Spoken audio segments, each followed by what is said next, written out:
And joining us right now, the Rothman Orthopaedics guest line, Sixers writer from thepaintedlines.com, Mr. Austin Krell joins us for the first time on the Farzy Show. What's going on, Austin? How you doing? Nope. Not bad, Mark. Thanks for having me. Absolutely. So were they running a play for Jaden Springer at the end there? What was going on in that Summer League loss to the Utah League there to the Memphis Grizzlies? It looked like your typical Sixers, ATO play at the end of the game, ended up in a turnover. So the Doc Rivers special, I believe. Would you ask a question? Yeah, I know. Right. Exactly. Overall, I mean, Paul Reed really didn't surprise me much. He played great. I mean, we're talking about a former G League or at least a one-time G League MVP. But the guy I was watching like a hawk tonight was that Jaden Springer. Definitely aggressive.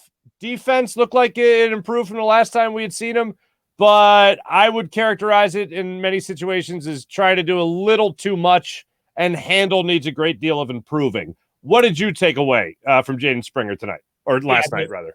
Yeah, I mean, I think if you want to look at a barometer of like where his developmental arc is, look at his jump shot from last season or from the last summer league to this summer league. It looked like he was shooting a bowling ball last summer league, and it was like very discouraging that it looked like he was trying to shot put that. And now, I mean, he didn't go to it much last night. It was mostly him trying to get to the rim, getting stripped while doing it, but his jumper looked a little more fluid, I thought. He needs to get a lot stronger with the ball in his hand, like just point blank. That's really what it comes down to. Not even close to an NBA ready offensive product yet, but defensively, I mean, he's about as stout as, I mean, he to me, he was maybe one of the best defensive player in that game. I mean, he looks unassuming because he's kind of small and doesn't really have the vertical height that defenders typically have. So people want to pick on him, but then you get him in front of you and you're like, wait a minute, I can't move him. He's beating me to every spot and I'm getting exhausted trying to figure this out. And then he turns you over. So, I mean, he was great on defense, but offensively a long way to go. Now look, it's one game of the summer league and then there's still off season after this. So like, I get it. I just want to set the stage. I'm not raining on anyone's parade after one summer league game, but is the overall assumption that he has to have a really great summer league in order to come close at all to even solidifying a spot on the NBA rotation, or is he most likely a G League guy again next year? Well, the great thing is that whenever you ask the Sixers about that, it's that every guy that they have is going to be a big contributor for them next year. So they're going to have 15 guys in the rotation. We'll see how that goes. But I mean, I think if I had to put my money on it, he's not in the NBA rotation this season. I just think that, he has some foundational skills, but the game on both ends is just not there for him yet. And he looks quite frankly lost at times on offense. So I'll tell you one guy that did stand out to me, and he was definitely showing no fear in this game, was Isaiah Joe. It seemed like anytime he had an opportunity to shoot something from beyond the arc, he did it. He shot, I think, 33% for the game overall. But when it came to like running off a screen, I think it was in the second quarter on an inbounds play, it was all fluid stroke. And he looked like a guy that was really trying to prove himself in this game. Yeah, I mean, I think there's a guy there that, sees he doesn't have guaranteed money on his deal this year. So maybe he thinks like, this is my chance. And if I don't show out, this could be, nice to have you. Good luck with everything. I mean, I think it's an outside chance that he cracks the rotation as well, just because his shot isn't consistent enough. So he was trying to sort of find his touch there. And I mean, he made a couple shots, but I think, by and large, they need him to fill it up a lot more than he showed tonight. Gotcha. Now, in the time I've been asking you about a 76ers Summer League basketball game, I don't think James Harden is signed yet. What the hell's happening there, Austin? What's going on? It sounds like they had a great time at the party over the weekend. I was thinking that the idea was to get him very intoxicated and then get him to sign a veteran minimum deal, because then you still have a max contract or what spot open. You'd be like, well, sign the contract. It's on paper. We got you now. I think that according to Woj this morning, they're looking to get consummated deal in the next 24 hours. And so, that means that by Tuesday, you would think that something is done there. It wouldn't shock me right now if the idea is to get him to sign like something like a 1-year deal and then a player option, just because I think realistically, like, he wants to prove that he still is that player. And he thinks maybe if I can get it on a 1-year deal and prove that I'm that guy, I can opt out and get more money after next season. By the way, they could trade Tobias Harris at the trade deadline because they'll only have a year and a half left. Suddenly, it's not that unpalatable to give Harden a big extension if he shows that he can be the guy he once was. So I think maybe there's a chance that there is a 1+1 there. Or, like everyone says, a 3-year deal. We'll see. But right now, it just kind of seems like they're waiting out some of the stuff around the league. It doesn't help that Kevin Durant is requesting a trade out of Brooklyn, and everyone's kind of watching that and waiting. Yeah. So, we'll see where that goes. But I would like him to sign soon so I can go back to sleeping at night instead of having to watch my Twitter feed every 2 minutes. Gotcha. Yeah, no, I get it. I do enjoy that word consummate, by the way. That's a fun one. When it comes to the Harden deal, is it a possibility that he does that 1-year deal with the Sixers, has that prove-it year, has a chance to maybe win a championship here, and then goes elsewhere after 1 year? Or do you think that he is really looking to stay here in Philadelphia with Daryl Morey and Joel Embiid and whatever they build around him in the near future? Yeah, I mean, I think there's a chance that he does stay. And honestly, people want to talk about to give up assets to get him in a trade. I really think that him staying, and opting out it's a unique opportunity for the Sixers in that, let's say he looks like a shell of himself still and it doesn't go well. Okay, you cut your losses, you go separate directions, and you go play the free agent market next summer. You're not married to the guy long term yet. So if it does go well, great. By the way, the salary cap goes to spike a couple of years because of the TV deal that's coming up. So he'll get a chunk of the salary cap if all goes well, and he'll be here, for a couple more years. But if not, I don't think there's a lot of harm done. You still have a lot, you have flexibility if he decides to walk. We'll see how it goes. But I do think the guy we saw last year, jump shot was short a lot of the time. To me, that means the legs weren't right, which maybe the hamstring was a problem. Maybe the conditioning was a problem. By all accounts, he has been, trying to get in the gym early this summer and has been working on his conditioning. So that's all promising stuff. But as we've seen in Philadelphia, workout videos do not mean much. Very true. I have more confidence, though, in Tyrese Maxey actually incorporating more of a three-point game because I've seen him shoot quite a number of threes, of course, through his NBA career to this point, albeit just 2 years. Speaking with Austin Krell, Sixers writer of thepaintedlines.com, there's his information for the people watching the show. For the people on the podcast, I'm showing his Twitter avatar and profile, so you can follow him right there. At NBA Krell, Krell. When it comes to the Kevin Durant stories, when it comes to the Kyrie Irving stories and all that stuff, do you think both stay? Do you think Kevin Durant's just the one out? Do you think Ben Simmons leaves Brooklyn? What do you think happens when the dust settles in Brooklyn? It's definitely a situation that I do not envy having to, I'm fortunate to cover the Sixers and not the Nets. That would be kind of tough to cover the Nets because you're like, does my life explode now? Do I have a job at the end of all this? Does everyone have a job at the end of all this?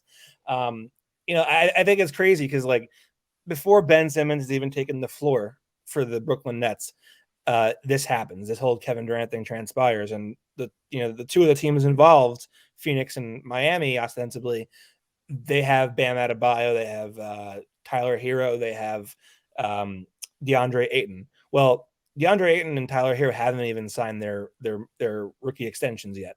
Those could be up to 5 years, and Adebayo already has a 5-year deal.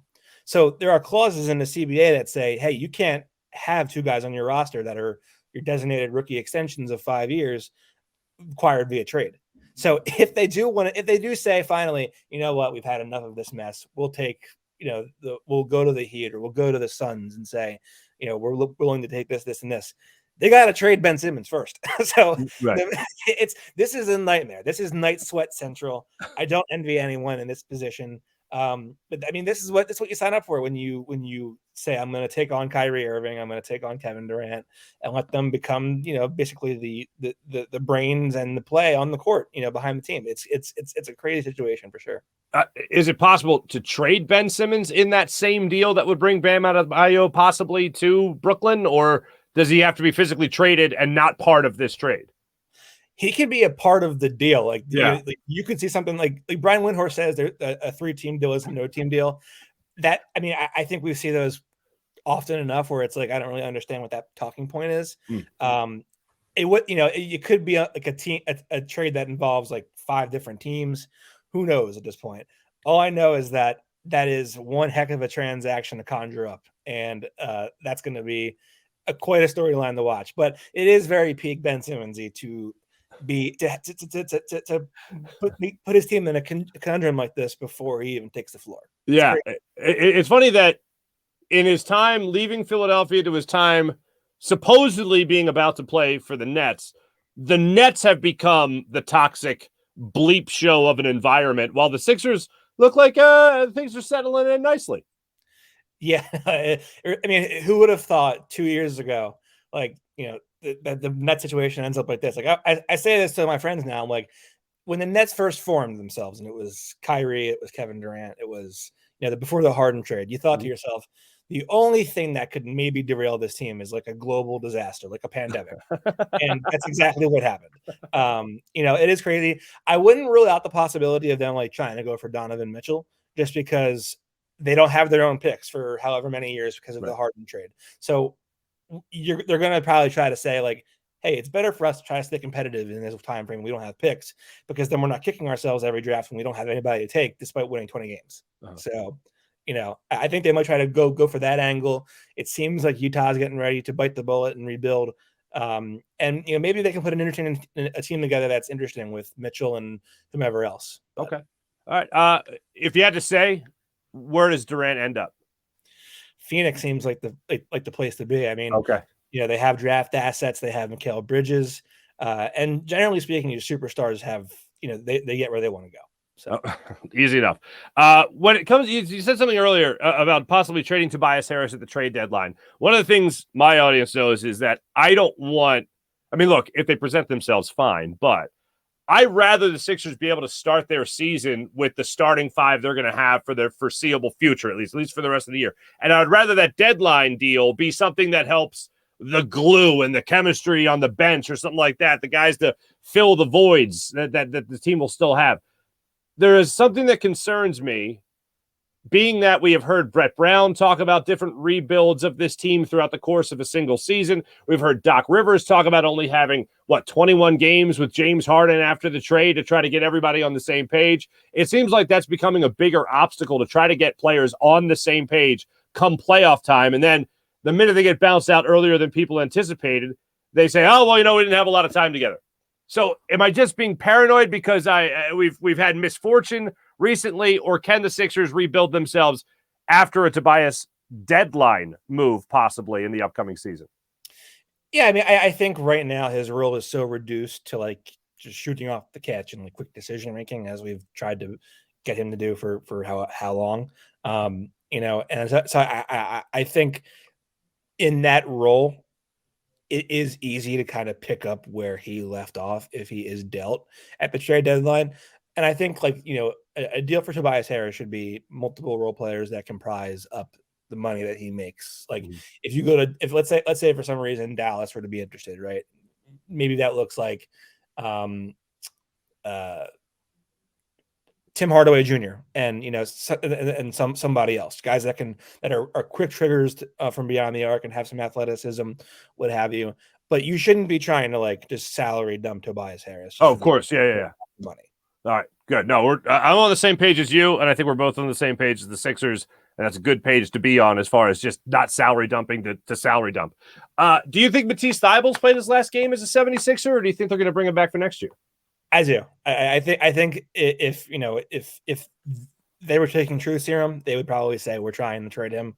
And I do think that there is somewhat of a limited market for him, or evidenced by the fact that he hasn't gone yet. But I think when push comes to shove, like your goal should be making Joel's life as easy as possible on offense. And it is not easy when you have Thybulle's defender halfway down the middle of the court because he doesn't trust Thybulle to take a shot. Mm-hmm. And so, I think, maybe the vaccine thing kind of hurt his perception.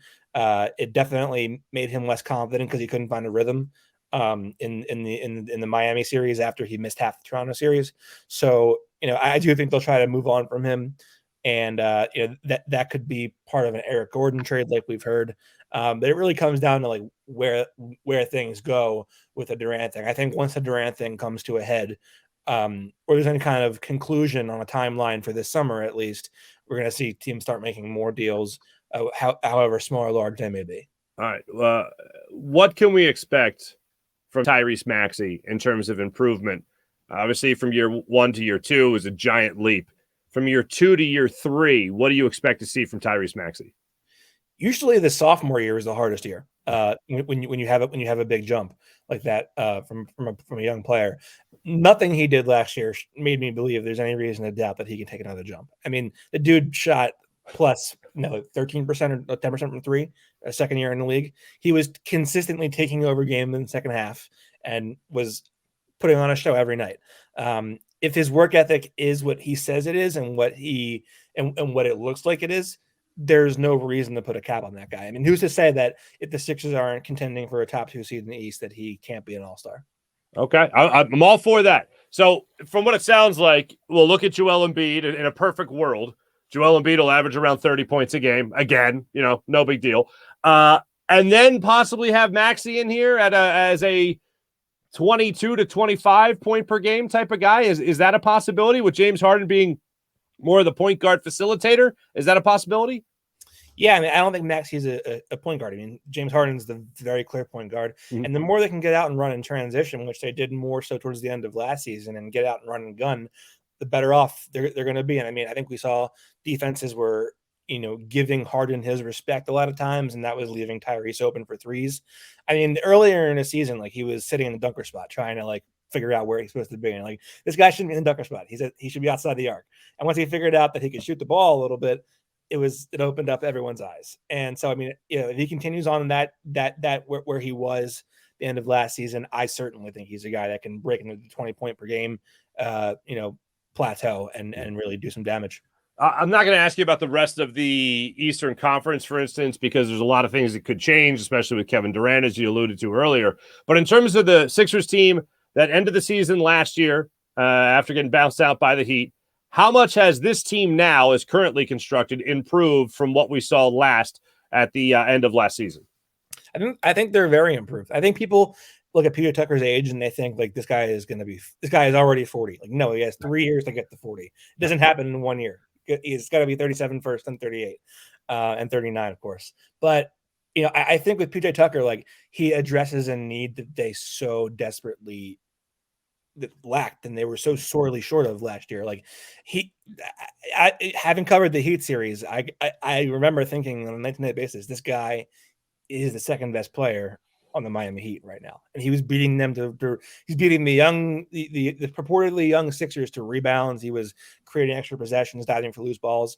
His role isn't going to be that much different on offense, and I don't think there's a reason to believe that he can't repeat what he's done the last couple of years, which is be an absolute pain in the butt on defense and stick shots in the corner. I mean, that's what he does. So I think they got tougher.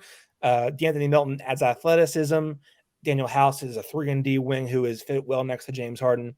I think there's a lot of reason to think the Sixers are one of the 3 best teams in the East. And who knows, maybe something goes better than you thought. Maybe some other team has bad luck, whether it be injury or something just doesn't work.